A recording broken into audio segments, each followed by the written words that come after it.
Bom dia, meus irmãos. Que a graça e a paz do nosso Senhor Salvador Jesus Cristo esteja com todos vocês aí nas suas casas. Estamos iniciando o estudo da nossa escola dominical nesta manhã de domingo. Estamos aí há 2 semanas de reclusão, 2 semanas onde estamos confinados em nossas casas. Mas a igreja tem se reunido, temos aí participado do estudo da Palavra de Deus. E nesta manhã, nós vamos abrir as nossas Bíblias, abra sua Bíblia aí na sua casa, Isaías 41. Isaías 41 será o texto que nós vamos usar para o estudo desta manhã. Nós vamos nos basear no tema A Segurança de se confiar em Deus e não em suas próprias forças e sabedoria. E não na sua própria força e sabedoria. Precisamos ter certeza que estamos seguros em Deus. Isaías 41. Nós vamos ler só o verso 10. Acompanhe aí. Por isso, não tema, pois estou com você. Não tenha medo, pois sou o seu Deus. Eu fortalecerei e o ajudarei. Eu o segurarei com a força e a justiça da minha mão direita vitoriosa. Vamos orar? Senhor nosso Deus, muito obrigado por mais uma vez estarmos reunidos como igreja, mesmo que virtualmente, mas sabemos que cada um de nós somos igreja e estamos espalhadas por todo esse planeta. Nesse momento nós vamos estudar a Tua Palavra e que Teu Santo Espírito aplique em nossos corações para que possamos entendê-la. Em nome de Jesus, amém. Antes de nós falarmos especificamente do verso 10 que nós lemos, eu gostaria de fazer um apanhado, fazer um pano de fundo dentro do capítulo 41 do texto de Isaías, para a gente entender o que estava acontecendo, antes de nós entrarmos propriamente dito no verso 10. Então a gente vê que lá no versículo 1 do capítulo 41 de Isaías, Deus fazendo uma convocação e mostrando juízo. Diz assim o versículo 1: Calai-vos perante mim, ó ilhas, e os povos renovem as suas forças. Cheguem-se e então falem. Cheguemo-nos e pleiteemos juntos. Todas as nações, elas são chamadas a reconhecer a soberania de Deus. A gente vê isso no versículo 1. E a enxergar o controle de Deus sobre a história. A ordem para que as nações renovem as suas forças e estabeleçam um contraste, né? Essa ordem para que renovem suas forças, ela estabelece um contraste entre as forças desamparadas das nações e aqueles que se prendem e que se asseguram na força que Deus dá. Aí, pela fé, né? Essa força que nós temos em Deus é pela fé. Aí nos versos 2 e 4, nós lemos sobre a ação de Deus na história. Acompanhe comigo a leitura, versos 2 a 4. Quem suscitou do Oriente aquele a cujos passos segue a vitória? Quem faz que as nações se lhe submetam? E quem ele calque os pés dos reis? E com a sua espada os transforma em pó, e com os seus arcos em palhas que o vento arrebata. Persegue-os e passa adiante em segurança, por uma vereda que seus pés jamais trilharam. Quem fez e executou tudo isso? Aquele que, desde o princípio, tem chamado as gerações à existência. Eu, o Senhor, o primeiro, e com os últimos, eu mesmo. Então, a gente percebe aqui, nesses versículos, que há uma referência a Ciro, o grande da Pérsia, e a qual ele voltou vitorioso e estabeleceu grandes conquistas. E a gente vê isso, que essa referência a Ciro é uma referência futura do que iria acontecer. Deus, então, exige que os seus ouvintes reconheçam que tudo isso era um feito dele, que ele era o responsável por essa história, de maneira que as nações estavam debaixo da autoridade do Senhor, todas elas, o povo de Israel e todas as outras nações, e que elas desempenhariam o papel que fosse necessário para que o propósito fosse executado logo, o propósito de Deus. Deus, ele é o Todo-Poderoso, e é Ele mesmo que convoca Ciro e faz com que as vitórias de Ciro sejam alcançadas. E elas foram profetizadas antes disso acontecer. A gente consegue ler isso claramente no livro de Isaías. No verso 4, que nós acabamos de ler, nós temos uma pergunta retórica, e que imediatamente é respondida no próprio verso. A pergunta é: quem fez e executou tudo isso? E logo em seguida a resposta: eu, o Senhor. Deus dá a pergunta a Isaías, e ele mesmo responde que ele é que faz todas essas coisas. Ele é o único no universo que pode dizer essas palavras, pois não há ninguém como ele. Deus, no princípio, chamou tudo à existência, e ninguém pode resistir à sua vontade. Ele é o primeiro e o último, e isso garante que tudo está sob o controle dele. Então, até aqui a gente consegue perceber qual é o pano de fundo dessa história antes de chegarmos propriamente no versículo 10. A gente vai estar entendendo que Deus, ele é soberano, que Deus controla a história, que tudo que acontece é ordem dele, nada pega Deus de surpresa. Versículo 5, nós vemos aí a resposta aterrorizada das nações. As nações ficam apavoradas com essa manifestação de Deus. Diz assim o versículo 5: os países do mar viram isso e temeram. Os fins da terra temeram, aproximaram-se e vieram. Este versículo, ele nos mostra como que as nações responderam a isso. Elas ficaram aterrorizadas e elas evidenciaram a soberania de Deus na história. E aí, esse medo das nações, esse medo desse Deus verdadeiro, levou essas nações à rebeldia, levou essas nações a criarem os seus ídolos, criarem os seus deuses. Ao invés dessas nações confiarem nesse Deus verdadeiro, o que elas fizeram? Começaram a criar ídolos para elas. Vejam aí, diante desse medo, o que elas fizeram? Versículos 6 e 7. Um ao outro ajudou, e a seu próximo disse: sê forte. Assim, o artífice anima o ourives, e o que alisa com o martelo, ao que bate na bigorna, dizendo da soldadura: está bem feito. Então, com pregos, fixa o ídolo para que não oscile. Então, com base em tudo que nós falamos antes do versículo 6, dos versículos 6 e 7, nós conseguimos perceber agora no versículo 6 e 7 que é uma questão clara de idolatria. Quando estão sendo afligidas e esmagadas, tais nações idólatras buscam auxílio em suas divindades. começam a fabricar os seus próprios ídolos.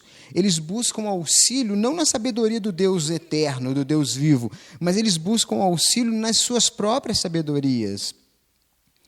E é bem interessante que nesses 2 versículos mostra o seguinte, que ao invés de os deuses encorajarem os idólatras, são os idólatras que encorajam uns aos outros.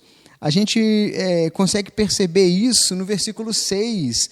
Um ao outro ajudou, e ao seu próximo diz, sê forte. Ou seja, os deuses que eles mesmos estão criando não são capazes de dizer, sê forte, sê corajoso, fique firme. E aí no versículo 7, a gente vê que esses deuses precisam dos seus criadores. É o contrário, né? A gente lê no versículo 7, lá no finalzinho do versículo 7, que eles prendem com pregos os seus ídolos para que eles não oscilem. E aí, o verso 8 tem uma das mais belas palavras de Deus a Israel. Diz assim o verso 8, mas tu, ó Israel, servo meu, tu, Jacó, a quem elegi, descendente de Abraão, meu amigo, tu, a quem tomei das extremidades da terra e chamei dos seus cantos mais remotos, e a quem disse, tu és meu servo, eu te escolhi e não te rejeitei. Deus, aqui nesse versículo, mostra a diferença que é em confiar nele, Deus verdadeiro, e em confiar nos ídolos e nas próprias sabedoria e nas suas próprias forças.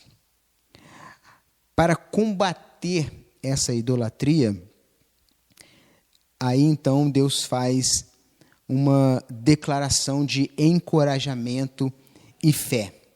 E também são palavras belíssimas. Ele diz assim, no verso 10, por isso não temas, pois estou com você. Não tenha medo, pois sou seu Deus. Eu o fortalecerei e o ajudarei. Eu o segurarei com a minha mão direita vitoriosa.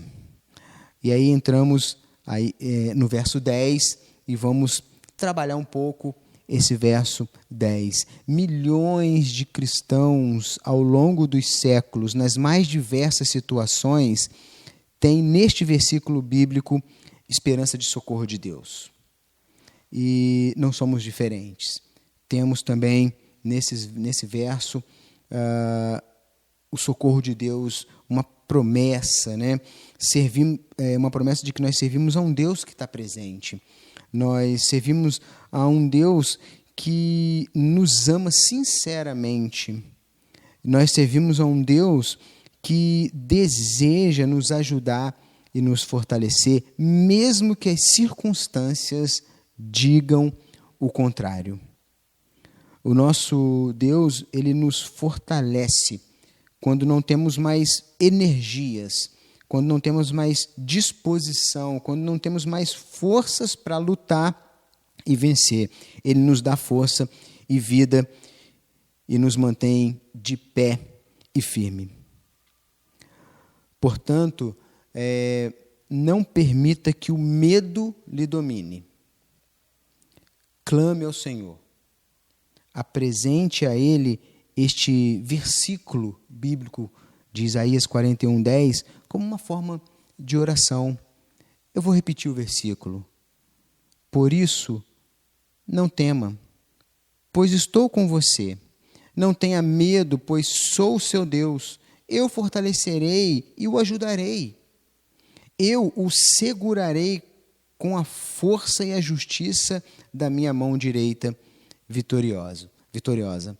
Se fizermos sinceramente esta oração, Ele com certeza nos ouvirá.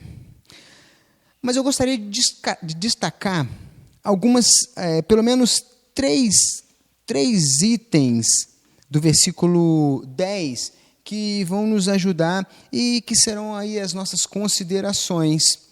Como eu disse no início, o versículo 10 é o versículo-chave para a nossa meditação. Os outros comentários foi um pano de fundo para a gente entender a história. Era um povo que estava envolvido com a idolatria porque não confiava no Deus verdadeiro. Então, nós devemos nos prender na promessa deste versículo. Não precisamos ter medo. Deus dizendo, não temas, pois eu estou com vocês. E, para ser mais específico, não tema, eu estou com você. Nós precisamos entender essa promessa e pegar essa promessa para nós. Mas uma pergunta pode vir à nossa mente. Por que não ter medo? Quais são as coisas que a gente pode destacar desse versículo 10 para a gente não ter medo? Primeiro, na parte A do versículo, pois eu sou o seu Deus. Nós precisamos confiar que o nosso Deus, o Deus de Israel, o Deus de Isaac, o Deus de Abraão, de Jacó, de José, Ele é o Deus verdadeiro e Ele está conosco. Então, se a gente quer responder essa pergunta, por que não ter medo? Parte A do versículo, eu sou o seu Deus. Quando damos ao Senhor o seu legítimo lugar em nossas vidas, Ele se torna responsável pelo nosso bem-estar. Ele se torna o nosso protetor, o nosso provedor. Ele luta as nossas batalhas por nós.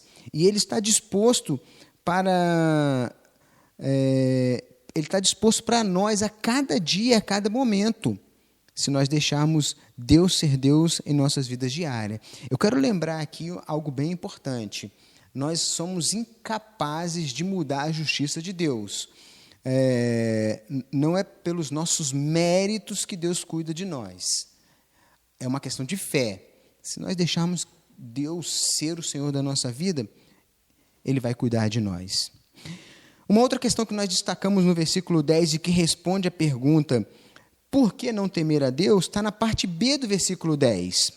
Eu o fortalecerei e o ajudarei. Quem? Deus. O mesmo Deus que se diz, eu sou o seu Deus, é o Deus que vai nos fortalecer, é o Deus que vai fortalecer a sua vida, é um Deus que vai te ajudar. Às vezes nós podemos nos sentir como se tivéssemos sido atacados por um golpe que vai nos destruir, como nós estamos vivendo. Mas precisamos saber que é Deus que nos fortalece, é Deus que vai nos ajudar. Qualquer coisa que acontecer nos próximos dias, nessa semana que está se iniciando hoje, não pense que foi obra humana. É Deus no controle. Se achar uma cura para isso, é Deus no controle. Se achar somente uma forma de combater, é Deus no controle. Se não achar cura e se morrerem mais pessoas, é Deus no controle.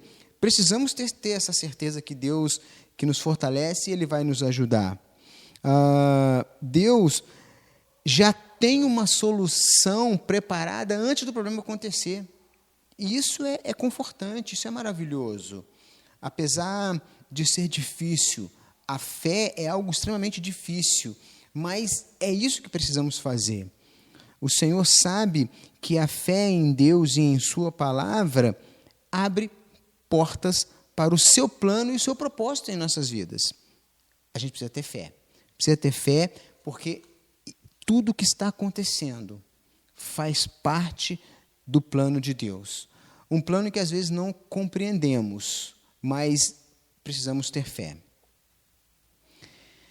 E precisamos orar, precisamos louvar a Deus e precisamos nos envolver mais com a Tua palavra. Esses momentos que estamos confinados em nossos lares, acredito que foi o momento de você refletir mais na palavra de Deus e de buscar o consolo e o conforto na sua palavra, porque é Ele que te fortalece e que Ele te ajuda. E a última coisa que nós destacamos aí no versículo 10, além de, para responder a pergunta, por que não ter medo? Pois Ele é o nosso Deus, Ele nos fortalece, nos ajuda. E a terceira, diz Deus, eu o segurarei com a força e a justiça da minha mão direita vitoriosa, é a parte C do versículo. A Bíblia nos diz repetidamente que o nosso Deus é um Deus de justiça. Por isso, Ele está empenhado em ver que os que são fiéis estão seguros em sua mão direita vitoriosa. Se nós olharmos a vida de José e de Daniel, nós teremos dois grandes exemplos de homens que se firmaram em Deus, que tiveram fé em Deus. E Deus os livrou de muitas situações, nós conhecemos bem a história, e esse mesmo Deus pode fazer isso conosco também, e fará. Ele está nos segurando com a sua força e com a sua justiça. Jesus disse em determinado momento, lá em João capítulo 10, versículo 27 ao 30, as minhas ovelhas ouvem a minha voz, eu as conheço, e elas me seguem. Eu lhes dou a vida eterna e elas jamais perecerão. Ninguém as poderá arrancar da minha mão. Meu Pai, que as deu para mim, é maior do que todos. Ninguém as pode arrancar da mão do meu Pai. Eu e o Pai somos um. Acreditando nessas promessas, quando as dificuldades vierem, e estamos passando por uma delas, nós estaremos seguros no seu amor e na sua imensurável graça, que foi Jesus Cristo. Não temas, porque Deus está com você. Que Deus nos abençoe e que o Espírito Santo aplique essas palavras em nossos corações. Vamos orar mais uma vez. Santo e eterno Deus, muito obrigado por esta palavra nesta manhã. 2 semanas difíceis, 2 semanas onde muitas pessoas estão com dificuldades financeiras porque não podem trabalhar. Muitos pequenos empresários estão com dificuldades porque não podem distribuir as suas mercadorias e com isso não podem pagar os seus funcionários. Mas temos um Deus que está conosco. Temos um Deus que nos preparou uma herança eterna nos céus através de Jesus Cristo. E que nesta manhã de domingo possamos refletir sobre isso e deixar Deus cuidar de nossas vidas. Nos abençoe durante todo esse dia e que a Tua graça e a Tua paz seja derramada sobre as nossas vidas, sobre os nossos familiares, em nome de Jesus. Amém. Meus queridos, hoje à noite, às 19h30, 7h30 da noite, nós estaremos trazendo a exposição da Palavra de Deus no nosso culto à noite nos lares. Deus abençoe a sua vida, Deus abençoe a sua família.